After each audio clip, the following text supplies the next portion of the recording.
అదే RTV app వార్తల్ని క్షణాల్లో చదివే అవకాశం ఉంటుంది. ఒక న్యూస్ పేపర్, ఒక టెలివిజన్ ఛానల్ మీ చేతుల్లో ఎప్పుడూ ఉంటాయి. పివి నరసింహారావు, పాములపర్తి వెంకట నరసింహారావు ఉమ్మడి కరీంనగర్ జిల్లా భీమదేవరపల్లి మండలం వంగర్లో జన్మించారు. 1921 జూన్ 28. ఆయన 104వ జయంతి ఉత్సవాలు దేశవ్యాప్తంగా ఘనంగా నిర్వహిస్తున్నారు.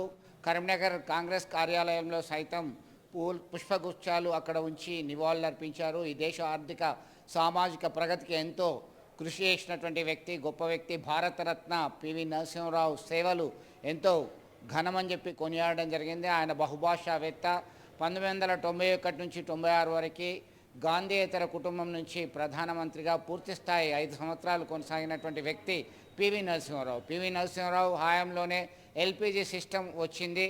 ఎందుకంటే లిబరలైజేషన్, ప్రైవేటైజేషన్, గ్లోబలైజేషన్, ప్రపంచీకరణలతో పాటు మనము పోటీపడాలని చెప్పి ఆయన తీసుకొచ్చినటువంటి సంస్కరణల వల్లే మన దేశం ప్రపంచ ఆర్థిక వ్యవస్థలో శాసించే స్థితిలో ఉంది అని ఆర్థిక నిపుణులు సైతం శ్లాఘిస్తున్నటువంటి పరిస్థితి మనం గమనించవచ్చు. మొత్తం మీద బహుభాషా కోవిదుడు. హైదరాబాద్ కాంగ్రెస్లో సైతం కీలకమైనటువంటి పాత్ర పోషించారు. వందే మాత్రం అని నినదించారు.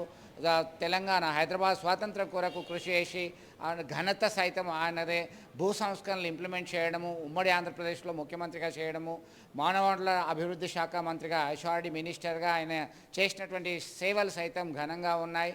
ఒకవైపు కేంద్ర మంత్రిగా, ముఖ్యమంత్రిగా ఉమ్మడి ఆంధ్రప్రదేశ్లో, అలాగే భారతదేశ ప్రధానమంత్రిగా చేసినటువంటి సేవలు ఎంతో గొప్పగా ఉన్నాయని చెప్పి కొనియాడుతున్నటువంటి పరిస్థితి. వివిధ ప్రాంతాల్లో పివి నరసింహారావు చిత్రపటానికి పుష్పగుచ్చాలు వేసి శ్లాఘించడం జరిగింది. అలాగే వంగర, ఆయన స్వగ్రామమైనటువంటి వంగరలో స్మృతి వనాన్ని తయారు చేయడానికి సిద్ధంగా ఉన్నామని చెప్పేసి వారు అభిప్రాయాలు వ్యక్తం చేస్తున్నారు. ఇప్పటికే పలువురు నాయకులు పివికి నివాళులు అర్పించినటువంటి పరిస్థితి మనం ప్రత్యక్షంగా గమనిస్తున్నాం.